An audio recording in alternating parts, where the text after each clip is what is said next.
Hi friends, നമസ്കാരം. എല്ലാവർക്കും സ്വാഗതം ചലഞ്ചർ ആപ്പിന്റെ ഇന്നത്തെ കോൺസ്റ്റിറ്റ്യൂഷൻ ക്ലാസ്സിലേക്ക്. സുഹൃത്തുക്കളെ, മരക്കൊമ്പിലിരിക്കുന്ന ഒരു പക്ഷി ഒരിക്കലും കൊമ്പൊടിഞ്ഞു വീഴും എന്ന് ഭയപ്പെടാറില്ല. എന്തുകൊണ്ട്? മരക്കൊമ്പിനേക്കാളേറെ അതിന് വിശ്വാസം അതിൻ്റെ ചിറകുകളെയാണ്. അതുപോലെയാണ് സ്വന്തം കഴിവിൽ നിങ്ങൾക്ക് വിശ്വാസമുണ്ടെങ്കിൽ നിങ്ങൾ മറ്റൊന്നിനെയും ഭയപ്പെടേണ്ടതില്ല. ആ കഴിവും കർമ്മശേഷിയും ഉപയോഗിച്ചുകൊണ്ട് ഏത് മഹാവിജയവും നിങ്ങളുടെ കൈപ്പിടിയിൽ ഒതുക്കാം. കൂടുതൽ കരുത്തോടെ നിങ്ങളുടെ വിജയത്തിലേക്കുള്ള ആ ഒരു പോരാട്ടം തുടരട്ടെ. എല്ലാവർക്കും വലിയ വിജയങ്ങൾ ഉണ്ടാകട്ടെ. ഇന്നത്തെ ക്ലാസ്സിലേക്ക് ഏവർക്കും ഹൃദ്യമായ സ്വാഗതം.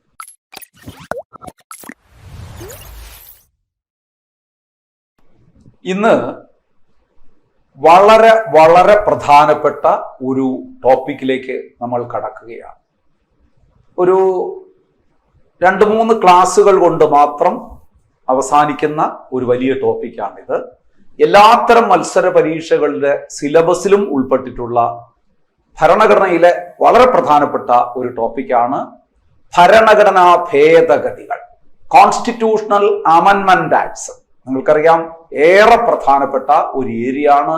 ഞാൻ ഉറപ്പു തരുന്നു, ഈ ഭേദഗതികളെല്ലാം നിങ്ങൾ പഠിക്കുകയാണെങ്കിൽ ഒരു 2-3 മാർക്ക് വരെ നിങ്ങൾക്ക് ഈ ഏരിയയിൽ നിന്ന് ഉറപ്പാക്കാം.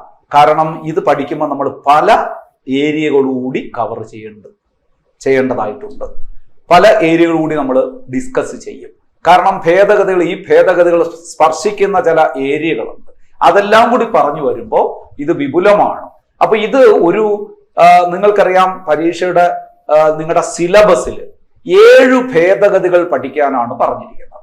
PSC നിങ്ങൾക്ക് തന്നിരിക്കുന്നത്. ഇപ്പൊ നിങ്ങൾക്കറിയാം 105 ഭേദഗതികൾ ആയി. പക്ഷെ ഇതിൽ 7 ഭേദഗതികളെ നിങ്ങളോട് പഠിക്കാൻ പറഞ്ഞിട്ടുള്ളൂ.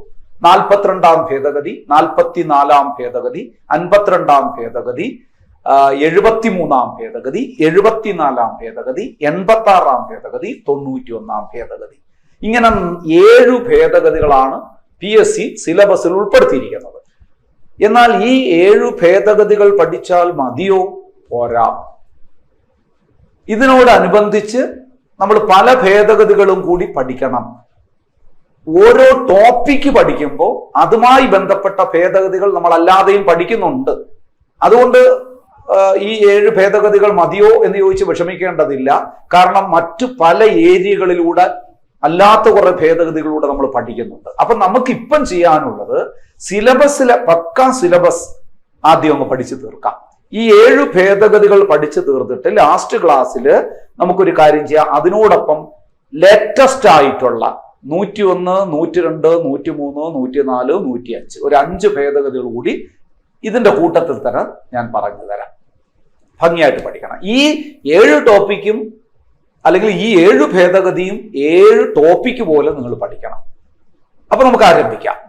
42-ാം ഭേദഗതിയാണ് ആദ്യം നിങ്ങളോട് പഠിക്കാൻ പറഞ്ഞിരിക്കുന്നത്. അതിലേക്ക് കടക്കുന്നതിന് മുമ്പ് ഭേദഗതികളെ കുറിച്ച് ഒരു 4-5 ചോദ്യങ്ങൾ നിർബന്ധമായി നിങ്ങൾ പഠിക്കണം. അതിൽ നിന്ന് 1 മാർക്കുണ്ട്, ഒരു സംശയവും വേണ്ട. അപ്പൊ അത് ആദ്യം ഒന്ന് പഠിക്കുക. തുടങ്ങാം. അങ്ങനെയാണെങ്കിൽ ഞാൻ ചോദിക്കട്ടെ, ഇന്ത്യൻ ഭരണഘടനയില് ഭേദഗതികളെ കുറിച്ച് പരാമർശിക്കുന്ന ഭാഗം ഏതാണ്? ഭരണഘടനാ ഭേദഗതികളെ കുറിച്ച് പരാമർശിക്കുന്ന ഇന്ത്യൻ ഭരണഘടനയുടെ ഭാഗം ഏത് എന്ന് ചോദിച്ചാൽ 20-ാം ഭാഗമാണ്. 25 ഭാഗങ്ങളാണ് ഭരണഘടന ഉള്ളതെന്ന് നിങ്ങൾക്കറിയാം. അതിൽ എത്രാം ഭാഗത്താണ് ഭേദഗതികളെ കുറിച്ച് പരാമർശിക്കുന്നതെന്ന് ചോദിച്ചാൽ 20-ാം ഭാഗത്താണ്. റോമൻ ലെറ്ററിൽ 20 എഴുതുന്നത് എങ്ങനെയെന്ന് നിങ്ങൾക്കറിയാം. ഇങ്ങനെ 2 ഇൻറ്റു ആണ്, അല്ലേ? 2 ഇൻറ്റു അങ്ങനെയൊക്കെ എഴുതിയിട്ട് ഇനി നോട്ടെടുത്ത് വായിക്കുമ്പം ഭേദഗതികളെ കുറിച്ച് പരാമർശിക്കുന്ന ഭരണഘടനാ ഭാഗം 2 തെറ്റ് എന്നൊന്ന് വായിക്കരുത്. റോമൻ ലെറ്ററിൽ ഇങ്ങനെ 2 ഇൻറ്റു ഇടുന്നതാണ്. അങ്ങനെയൊക്കെ വായിച്ചാലും കുഴപ്പമില്ല, അത് മനസ്സിൽ നിന്നാൽ മതി കേട്ടോ. അപ്പോ ഭരണഘടനാ ഭേദഗതിയെ കുറിച്ച് പരാമർശിക്കുന്ന ഭരണഘടനാ ഭാഗം 20-ാം ഭാഗം ഒരു ചോദ്യമായി. അടുത്ത ചോദ്യം, ഇന്ത്യൻ ഭരണഘടന ആദ്യമായി ഭേദഗതി ചെയ്യപ്പെട്ട വർഷം. ഇന്ത്യൻ ഭരണഘടന ആദ്യമായി ഭേദഗതി ചെയ്യപ്പെട്ട വർഷം 1951. 1951 ഇന്ത്യൻ ഭരണഘടന ആദ്യമായി ഭേദഗതി ചെയ്തത്. ഇനി ഇന്ത്യൻ ഭരണഘടനയില് ഭേദഗതി അല്ലെങ്കിൽ ഭേദഗതി എന്ന ആശയം ഇന്ത്യ ഏത് രാജ്യത്ത് നിന്ന് കടം വാങ്ങി, അല്ലെങ്കിൽ ഇന്ത്യൻ ഭരണഘടന ഭേദഗതി ചെയ്യുന്നത് ഏത് മോഡലാണ്, ഏത് രാജ്യത്തിന്റെ മോഡലാണ് എന്ന് ചോദിച്ചാൽ നിങ്ങൾ പറയേണ്ടത് സൗത്ത് ആഫ്രിക്ക, ദക്ഷിണാഫ്രിക്കയാണ്. ഭേദഗതികൾ നമ്മൾ കടം വാങ്ങിയത് ദക്ഷിണാഫ്രിക്കയിൽ നിന്നാണ്. ചോദ്യങ്ങൾ കൂടി വരുന്നു.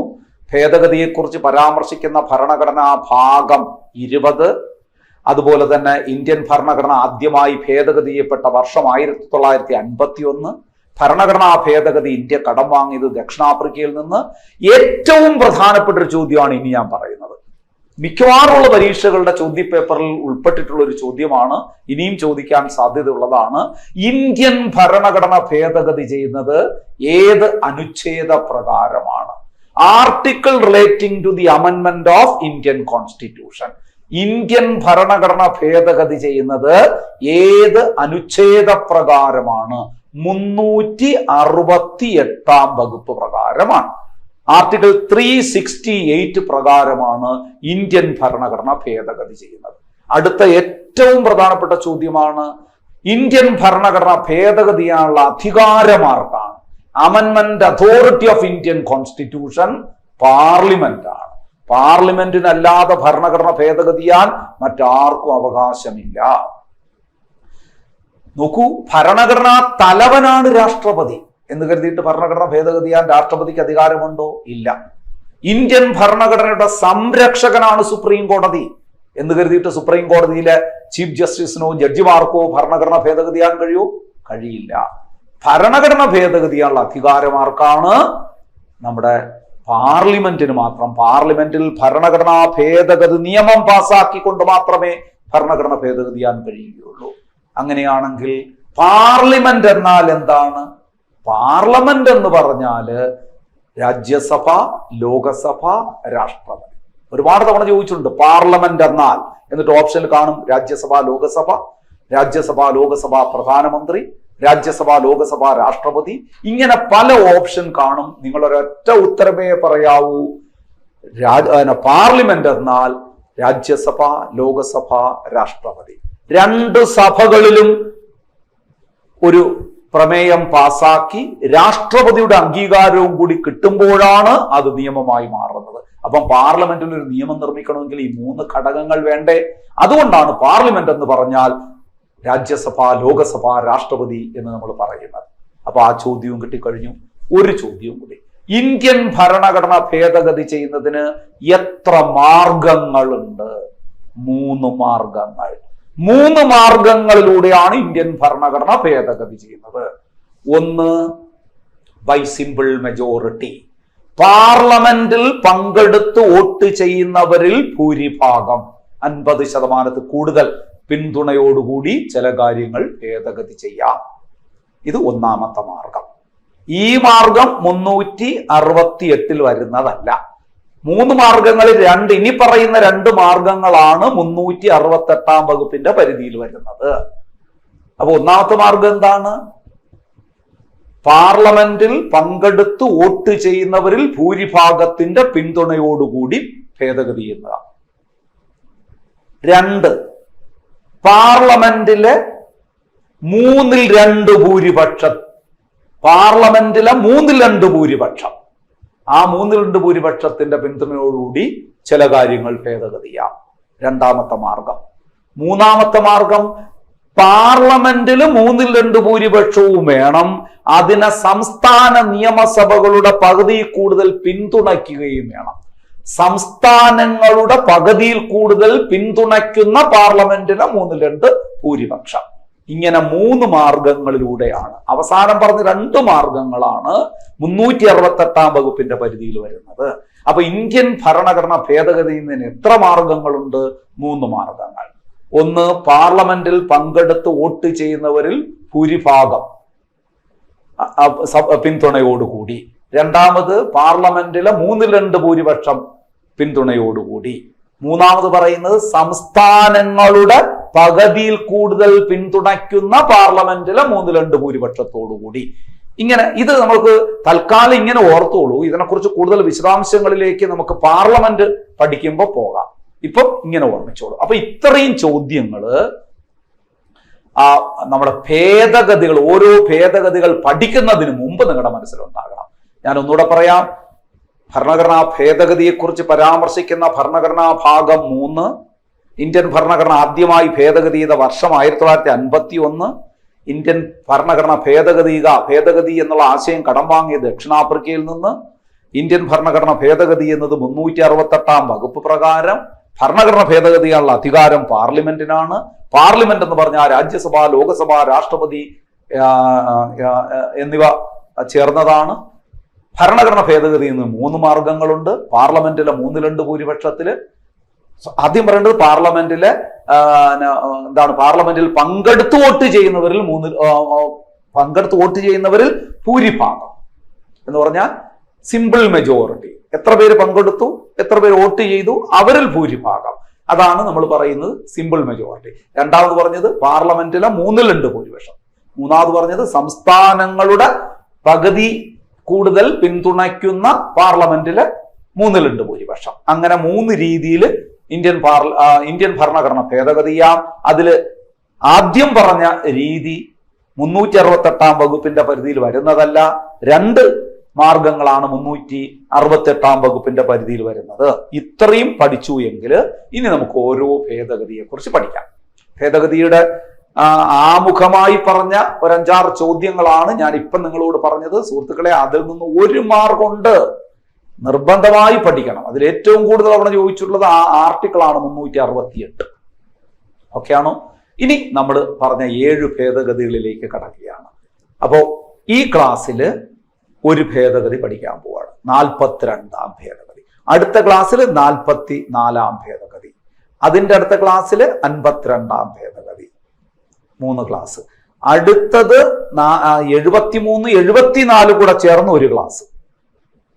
മനസ്സിലാകുന്നുണ്ടല്ലോ? പിന്നെ 86ഉം 91ഉം ചേർന്ന്. അപ്പം ശരിക്കും പറഞ്ഞാൽ ഒരു 5 ക്ലാസ് കൊണ്ടാണ് നമ്മൾ ഭേദഗതി പഠിക്കാൻ പോകുന്നത്. അതിൽ ആദ്യത്തെ ക്ലാസ് ആണ് ഇന്നത്.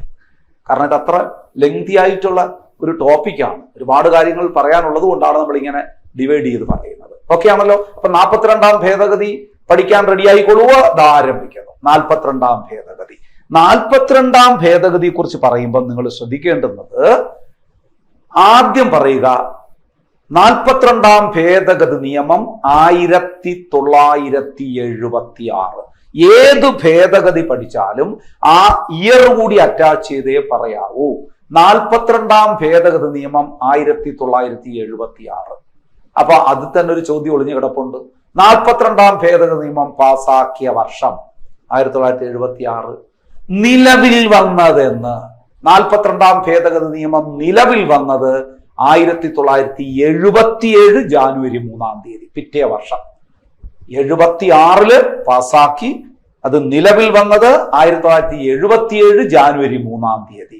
42ാം ഭേദഗതി നിയമം നിലവിൽ വന്നത് ഏത് കമ്മിറ്റിയുടെ ശുപാർശ പ്രകാരമാണ്? സ്വരൺ സിംഗ് കമ്മിറ്റിയുടെ ശുപാർശ പ്രകാരം. വെരി ഇമ്പോർട്ടന്റ് ആണ്. 1976 പാസാക്കി, 1977 ജാനുവരി 3-ാം തീയതി നിലവിൽ വന്നു. ഈ ഭേദഗതി നിയമം പാസാക്കിയത് അഥവാ നിലവിൽ വന്നത് ഏത് കമ്മിറ്റിയുടെ ശുപാർശ പ്രകാരമാണ്? സ്വരൺ സിംഗ് കമ്മിറ്റിയുടെ ശുപാർശ പ്രകാരമാണ്.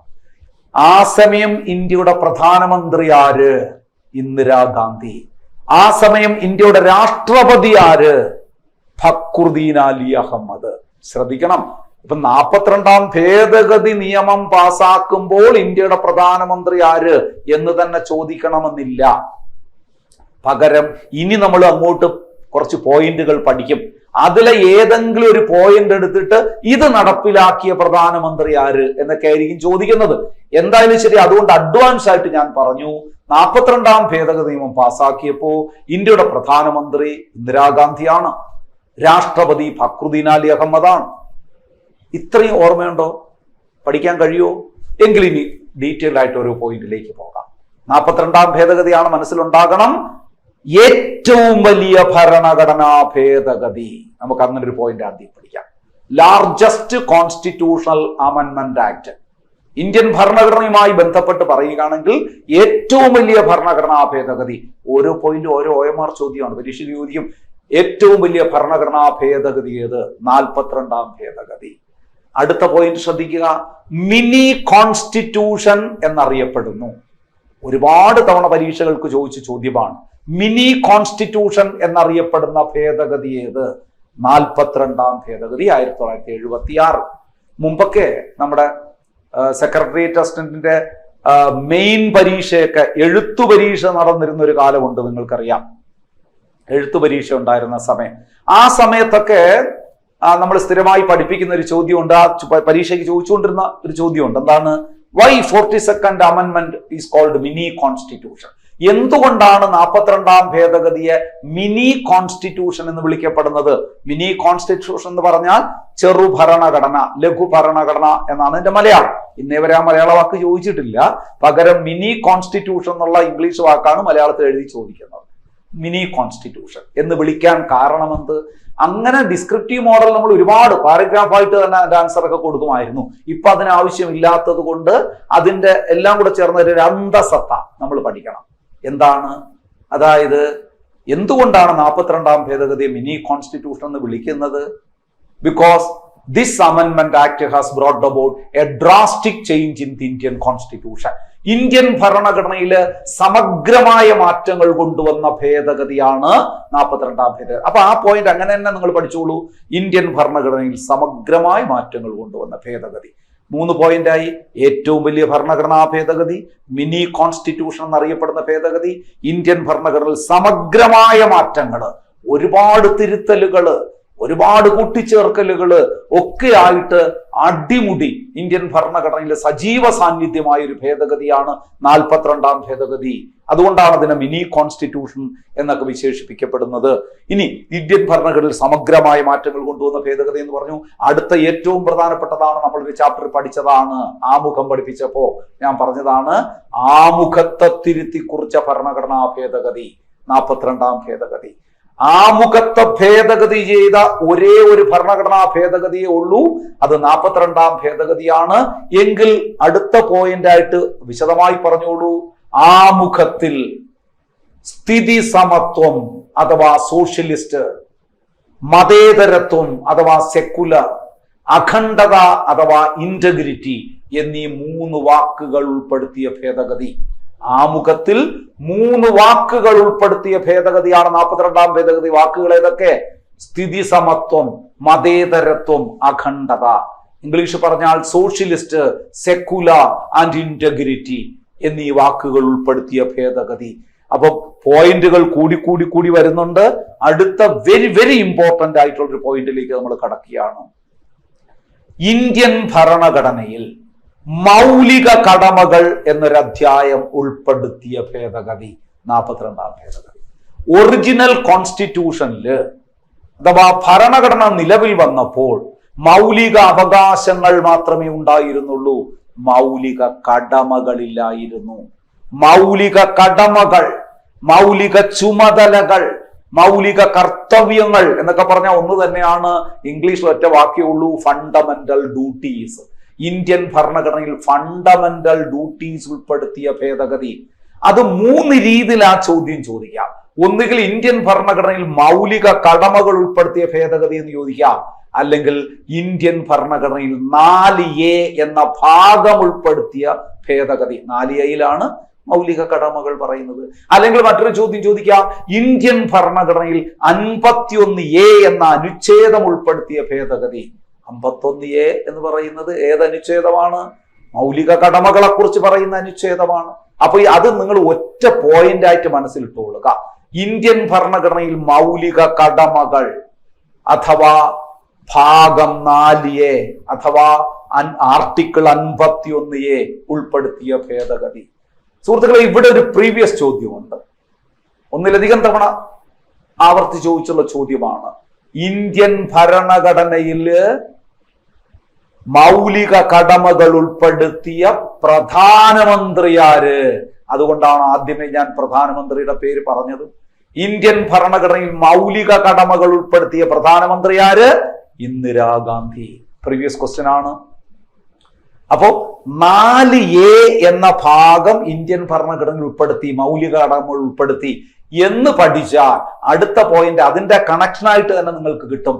4A എന്ന ഭാഗം ഉൾപ്പെടുത്തിയ ഭേദഗതി എന്ന് പഠിക്കുമ്പോൾ 14A എന്ന ഭാഗം ഉൾപ്പെടുത്തിയതും 42ാം ഭേദഗതിയിലൂടെ പുതിയൊരു അധ്യായം എന്താ വരുന്നു. ഇന്ത്യൻ ഭരണഘടനയിൽ 14A. എന്താണ് 14A?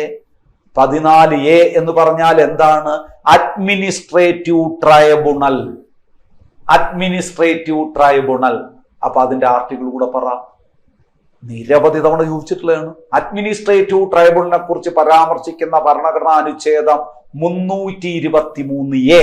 അപ്പൊ ഇന്ത്യൻ ഭരണഘടനയിൽ അഡ്മിനിസ്ട്രേറ്റീവ് ട്രൈബ്യൂണൽ അഥവാ ഭാഗം 14A അഥവാ ആർട്ടിക്കിൾ 323A ഉൾപ്പെടുത്തിയ ഭേദഗതി 42ാം ഭേദഗതി.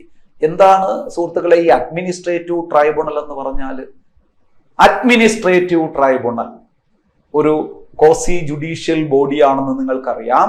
അഡ്മിനിസ്ട്രേറ്റീവ് ട്രൈബ്യൂണൽ എന്ന് പറഞ്ഞാൽ നിങ്ങൾ മനസ്സിലാക്കേണ്ടത് കേന്ദ്ര സംസ്ഥാന സർക്കാർ ജീവനക്കാരുടെ സർവീസ് സംബന്ധമായ തർക്കങ്ങൾ പരിഹരിക്കുന്ന സംവിധാനമാണ് അഡ്മിനിസ്ട്രേറ്റീവ് ട്രൈബ്യൂണൽ. ഇപ്പൊ ഏതെങ്കിലും ഒരു സർക്കാർ ഉദ്യോഗസ്ഥന്റെ സർവീസ് സംബന്ധമായ പ്രശ്നങ്ങൾ, ഇപ്പൊ പ്രൊമോഷൻ ശരിയായില്ല, അല്ലെങ്കിൽ ഇൻക്രിമെന്റ് കിട്ടിയില്ല, അല്ലെങ്കിൽ പ്രോപ്പർ ആയിട്ടല്ല ട്രാൻസ്ഫർ ചെയ്തത്, അല്ലെങ്കിൽ ജൂനിയറിന് പെട്ടെന്ന് പ്രൊമോഷൻ കിട്ടി, ഇങ്ങനെയൊക്കെയുള്ള കംപ്ലൈന്റുകൾ നമ്മുടെ സർവീസ് സംബന്ധമായ തർക്കങ്ങൾ പരിഹരിക്കുന്ന സംവിധാനമാണ്. നിങ്ങളൊരു സർക്കാർ ഉദ്യോഗസ്ഥരാണെങ്കിൽ നിങ്ങളുടെ ആ ഔദ്യോഗികമായിട്ടുള്ള പരാതികൾ പറയാനുള്ളതാണ്. അല്ലാതെ അയൽവക്കക്കാരുമായിട്ട് വഴക്കൂടിയ കേസ് തീർക്കുന്ന സ്ഥലമല്ല ഏത് ഈ അഡ്മിനിസ്ട്രേറ്റീവ് ട്രൈബ്യൂണൽ. അപ്പൊ നേരത്തെ ഞാൻ ഒരു പ്രീവിയസ് ചോദ്യം എന്ന് പറഞ്ഞൊരു കാര്യം പറഞ്ഞു, ഓർമ്മയുണ്ടോ? ഇന്ത്യൻ ഭരണഘടനയിൽ മൗലിക കടമകൾ ഉൾപ്പെടുത്തിയ പ്രധാനമന്ത്രി ആര്? ഇന്ദിരാഗാന്ധി. അതുപോലെ ചോദ്യം ചോദിക്കാം. ഇന്ത്യൻ ഭരണഘടനയിൽ അഡ്മിനിസ്ട്രേറ്റീവ് ട്രൈബ്യൂണൽ ഉൾപ്പെടുത്തിയ പ്രധാനമന്ത്രി ആര്? ഇന്ദിരാഗാന്ധി. സംശയം എന്താ? ഇന്ദിരാഗാന്ധി തന്നെയാണ്. മനസ്സിലാകുന്നുണ്ടല്ലോ? അപ്പൊ അതുകൂടി ഇവിടെ വ്യക്തമായിട്ട് ഓർക്കുക. അപ്പോ ആ പോയിന്റ് കിട്ടി നിങ്ങൾക്ക്. ഇനി ഞാൻ പറഞ്ഞു, ഇത് നിങ്ങൾക്കറിയാം, ഈ പീരീഡ് കാണുമ്പോൾ നിങ്ങൾക്കറിയാം, അടിയന്തരാവസ്ഥയൊക്കെ പഠിച്ചവരാണ് നിങ്ങൾ. 1976 ഈ ഭേദഗതി. അപ്പൊ ഇന്ത്യയിൽ എന്ത് നിലവിലുള്ള സമയം? ദേശീയ ആഭ്യന്തര അടിയന്തരാവസ്ഥ നിലവിലുള്ള സമയം. അപ്പൊ അതുകൊണ്ട് തന്നെ അടിയന്തരാവസ്ഥ സമയത്ത് പാസ്സാക്കിയൊരു ഭേദഗതി എന്നുള്ള നിലയിൽ ഒരൽപ്പം ഭരണകൂട ഭീകരതയൊക്കെ കടന്നുകൂടി ഈ ഭേദഗതിയിൽ എന്ന് പറയുന്നതിൽ തെറ്റില്ല. കുറച്ച് ഏകാധിപത്യ പ്രവണതകൾ കൂടി കടന്നുകൂടിയിട്ടുണ്ടാകും ഇതിനകത്ത് തീർച്ചയായിട്ടും. കാരണം യൂണിറ്ററി സിസ്റ്റം നിലനിൽക്കുന്ന സമയമാണത്. അപ്പൊ ഇനി ഓർത്തോളുക, അതൊക്കെ മനസ്സിൽ വെച്ചുകൊണ്ട് ഇനിയുള്ള പോയിന്റ് ഓർമ്മിച്ചോളുക. ലോകസഭയുടെ കാലാവധി 5 നിന്നും 6 വർഷമായി ഉയർത്തിയ ഭരണഘടനാ ഭേദഗതി. ലോകസഭയുടെ കാലാവധി 5 നിന്നും 6 വർഷമായി ഉയർത്തിയ ഭരണഘടനാ ഭേദഗതി. നല്ല ചോദ്യമാണ്. ലോകസഭയുടെ കാലാവധി എത്ര? 5 വർഷം. അന്നും 5 വർഷം, ഇന്നും 5 വർഷം. ഇടയ്ക്ക് വെച്ച് 42ാം ഭേദഗതിയിലൂടെ മാത്രം എന്ത് ചെയ്തു? കൂട്ടി 6 വർഷമാക്കി മാറ്റി. പക്ഷെ 44ാം ഭേദഗതി അതിന് റീസ്റ്റോർ ചെയ്തു, പുനഃസ്ഥാപിച്ചു, വീണ്ടും പഴയതുപോലെ ആക്കി. 44ാം ഭേദഗതി അടുത്ത ഭേദഗതിയാണ്, അത് പഠിക്കുമ്പോൾ നമുക്കത് പറയാം. അപ്പൊ ഇപ്പൊ നിങ്ങൾ പറയുക, ഇന്ത്യൻ ഭരണഘടനയുമായി ബന്ധപ്പെട്ട് 42ാം ഭേദഗതിയുടെ കാര്യങ്ങളാണ് ഈ പറയുന്നത്. ലോകസഭയുടെ കാലാവധി 5 നിന്നും 6 വർഷമായി ഉയർത്തിയ ഭേദഗതി. അടിയന്തരാവസ്ഥയൊക്കെ പഠിപ്പിച്ചപ്പോൾ ഞാൻ പറഞ്ഞു, എത്രാം ലോകസഭയുടെ കാലാവധിയാണ് ഇങ്ങനെ 1 വർഷം ദീർഘിപ്പിച്ചത്? 5ാം ലോകസഭ. 1971 മുതൽ 1977 വരെയായിരുന്നു അത് നിലനിന്നിരുന്നത്. വാസ്തവത്തിൽ 76 വരെ കൊണ്ട് അവസാനിപ്പിക്കേണ്ടതായിരുന്നു ആ ലോകസഭ. അപ്പൊ 1 വർഷവും കൂടി 42ാം ഭേദഗതിയിലൂടെ കാലാവധി ദീർഘിപ്പിച്ചു. അടുത്ത വളരെ പ്രധാനപ്പെട്ടതാണ് രാഷ്ട്രപതിയുടെ അധികാരങ്ങളിൽ നിയന്ത്രിച്ച ഭേദഗതി. രാഷ്ട്രപതിയുടെ അധികാരങ്ങളിൽ നിയന്ത്രണങ്ങൾ കൊണ്ടുവന്ന ഭേദഗതി. എന്താണ് അങ്ങനെ പറയാൻ കാരണം? നോക്കൂ, രാഷ്ട്രപതിയുടെ മുമ്പിൽ അംഗീകാരത്തിനായി ഒരു ബില്ല് സമർപ്പിച്ചാൽ രാഷ്ട്രപതിക്ക് 3 ഓൾട്ടർനേറ്റീവ്സ് ഉണ്ട്. നിങ്ങൾക്കറിയാം. He may give his assent, he may withhold his assent, he may return the bill for reconsideration. അല്ലെ? ബില്ലിന് അംഗീകാരം കൊടുക്കാം, അംഗീകാരം കൊടുക്കാതിരിക്കാം. അതുപോലെ തന്നെ ബില്ല് പുനഃപരിശോധനയ്ക്ക് തിരിച്ചയക്കാം. ഈ അധികാരങ്ങളുടെ പേരാണ് വീറ്റോ പവർ രാഷ്ട്രപതിയുടെ. എന്നാൽ 42ാം ഭേദഗതിയുടെ ഇന്ദിരാഗാന്ധി പറഞ്ഞ എന്തെന്നറിയാമോ? രാഷ്ട്രപതിക്ക് അത്ര വലിയ പവറൊന്നും വേണ്ട. ഞങ്ങൾ കൊണ്ടുവരുന്ന ഒരു ബില്ല്, ഒരു കടലാസ് അപ്പോഴൊപ്പിട്ടിങ്ങി തന്നോളണം, അംഗീകാരം തന്നിങ്ങി തന്നോളണം. ഇങ്ങനൊരു വ്യവസ്ഥ കൊണ്ടുവന്നു. It made it obligatory for the president to give his assent to a bill presented by the parliament or ministers. അതായത് it made it obligatory for the president to accept the advice of council of ministers. council of ministers എന്തെങ്കിലും അഡ്വൈസുമായി വന്നാൽ ആ നിമിഷം അത് അംഗീകരിച്ച് കൊടുത്തിരിക്കണം എന്നൊരു വ്യവസ്ഥ കൊണ്ടുവന്നു. അപ്പോൾ വേണമെങ്കിൽ പരീക്ഷയ്ക്ക് ചോദിക്കാം, ബില്ല് പുനഃപരിശോധനയ്ക്ക് തിരിച്ചയക്കാനുള്ള രാഷ്ട്രപതിയുടെ അധികാരത്തിൽ നിയന്ത്രണങ്ങൾ കൊണ്ടുവന്ന ഭേദഗതി ഏത്? 42ാം ഭേദഗതി. മറക്കരുത്, ബില്ല് പുനഃപരിശോധനയ്ക്ക് തിരിച്ചയക്കാനുള്ള രാഷ്ട്രപതിയുടെ അധികാരങ്ങളിൽ നിയന്ത്രണങ്ങൾ കൊണ്ടുവന്ന ഭേദഗതി 42ാം ഭേദഗതിയാണ്. നോക്കൂ, കോടതികളെയും വെറുതെ വിട്ടില്ല. കോടതികളുടെ ജുഡീഷ്യൽ റിവ്യൂ പവറിനെ നിയന്ത്രിച്ച ഭേദഗതി വെരി വെരി ഇമ്പോർട്ടന്റ് ആണ്. എന്താണ് judicial review power? Power of supreme court or high court to review the law formulated by parliament or state legislative assemblies. പാർലമെന്റോ നിയമനിർമ്മാണ സഭകളോ പാസാക്കുന്ന നിയമങ്ങൾ പുനഃപരിശോധിക്കാനുള്ള, അഥവാ ഈ നിയമങ്ങൾ ഭരണഘടനാപരമാണോ എന്ന് പരിശോധിക്കാനുള്ള കോടതികളുടെ അധികാരത്തിന്റെ പേരാണ് ജുഡീഷ്യൽ റിവ്യൂ പവർ. സുപ്രീം കോടതിക്കും ഹൈക്കോടതിക്കും ആ അധികാരമുണ്ട്. ജുഡീഷ്യൽ റിവ്യൂ പവർ അമേരിക്കയിൽ നിന്ന് കടം വാങ്ങിയതാണ്. ഇന്ത്യൻ ഭരണഘടനയിലെ ആർട്ടിക്കിൾ 13 പറയുന്നു ജുഡീഷ്യൽ റിവ്യൂ പവറിനെ കുറിച്ച്. ആ ജുഡീഷ്യൽ റിവ്യൂ പവർ കോടതികൾക്കുണ്ട്. അതായത് പാർലമെന്റോ നിയമനിർമ്മാണ സഭകളോ പാസാക്കുന്ന നിയമങ്ങൾ ഭരണഘടനാപരമാണോ എന്ന് പരിശോധിക്കാനുള്ള കോടതികളുടെ അധികാരം. If it is unconstitutional such law can be suspended by the court. ഇനി അത് ഭരണഘടനാപരമല്ലെങ്കിൽ ആ നിയമത്തെ റദ്ദ് ചെയ്യാനുള്ള അധികാരവും സുപ്രീം കോടതിക്കുണ്ട്, ഹൈക്കോടതിക്കുണ്ട്. Such power of court is called judicial review power. എന്നാൽ 42ാം ഭേദഗതിയിലൂടെ ഇന്ദിരാഗാന്ധി പറഞ്ഞെന്താണെന്നറിയോ? കോടതിക്ക് അത്ര വലിയ പവറൊന്നും വേണ്ട. മനസ്സിലാകുന്നുണ്ടല്ലോ? അതായത് ഞങ്ങൾ ഇഷ്ടം പോലെ നിയമം ഉണ്ടാക്കും, ഇഷ്ടം പോലെ അത് നടപ്പാക്കും, കോടതി വലുതായിട്ട് ഇടപെടൽ നടത്തണ്ട. അങ്ങനെ കോടതികളുടെ അധികാരങ്ങളെ പോലും, ജുഡീഷ്യൽ റിവ്യൂ പവറിനെ പോലും നിയന്ത്രിച്ച ഭേദഗതിയാണ് 42ാം ഭേദഗതി. ഇനി നോക്കൂ അടുത്തത്. സ്റ്റേറ്റ് ലിസ്റ്റിൽ നിന്ന് 5 വിഷയങ്ങൾ കൺകറന്റ് ലിസ്റ്റ് ഉൾപ്പെടുത്തിയ ഭേദഗതിയും 42ാം ഭേദഗതിയാണ്. സ്റ്റേറ്റ് ലിസ്റ്റിൽ നിന്ന് 5 വിഷയങ്ങൾ കൺകറന്റ് ലിസ്റ്റിൽ ഉൾപ്പെടുത്തിയ ഭേദഗതി. ഇത് പരീക്ഷയ്ക്ക് ചോദിക്കുന്ന ചോദ്യമാണ്. ലിസ്റ്റുകൾ പഠിപ്പിച്ചപ്പോ ഞാൻ പറഞ്ഞതാണ്, നിങ്ങൾ പഠിച്ചിട്ടുള്ളതാണ്. സ്റ്റേറ്റ് ലിസ്റ്റിൽ നിന്ന് 5 വിഷയങ്ങൾ കൺകറന്റ് ലിസ്റ്റിലേക്ക് മാറ്റിയ ഭേദഗതി 42ാം ഭേദഗതി എന്ന് പഠിക്കുമ്പോൾ ഏതൊക്കെ വിഷയങ്ങളാണ് സ്റ്റേറ്റ് ലിസ്റ്റിൽ നിന്നും കൺകറന്റ് ലിസ്റ്റിലേക്ക് മാറ്റിയത്? വിദ്യാഭ്യാസം, വനം, വന്യജീവി സംരക്ഷണം, അളവുകളും തൂക്കങ്ങളും, കോടതികളുടെ ഭരണം, education, forest, protection of wild animals, weight and measures, administration of judiciary. നോക്കൂ, വളരെ വളരെ പ്രധാനപ്പെട്ട ചോദ്യമാണ്. സ്റ്റേറ്റ് ലിസ്റ്റിൽ നിന്ന് 5 വിഷയങ്ങൾ കൺകറന്റ് ലിസ്റ്റിലേക്ക് മാറ്റിയ ഭേദഗതി ഏത്? 42ാം ഭേദഗതി 1976. വിദ്യാഭ്യാസം ഏത് ലിസ്റ്റിൽ ഉൾപ്പെട്ട വിഷയമാണ് എന്ന് PSC സ്ഥിരമായി ഇപ്പം ചോദിക്കുന്നത്. അതുകൊണ്ടാണ് കൺകറന്റ് ലിസ്റ്റ് എന്ന് പറയണം. വിദ്യാഭ്യാസത്തെ കൺകറന്റ് ലിസ്റ്റിൽ ഉൾപ്പെടുത്തിയ ഭരണഘടനാ ഭേദഗതി ഏത്? 42ാം ഭേദഗതി. അങ്ങനെയൊക്കെ ചോദിക്കാം. അപ്പൊ അടുത്ത പോയിന്റ് ശ്രദ്ധിക്കുക. ഇന്ത്യൻ ഭരണഘടനയിലെ 4ാം ഭാഗത്ത്, 4ാം ഭാഗം നിങ്ങൾ പഠിച്ചതാണ്, directive principles of state policies, മാർഗനിർദ്ദേശക തത്വങ്ങളിൽ ഇന്ത്യൻ ഭരണഘടനയിലെ 4ാം അധ്യായത്തിൽ അഥവാ മാർഗനിർദ്ദേശക തത്വങ്ങളിൽ 39A, 43A, 48A എന്നീ 3 വകുപ്പുകൾ കൂട്ടിച്ചേർത്ത ഭേദഗതി.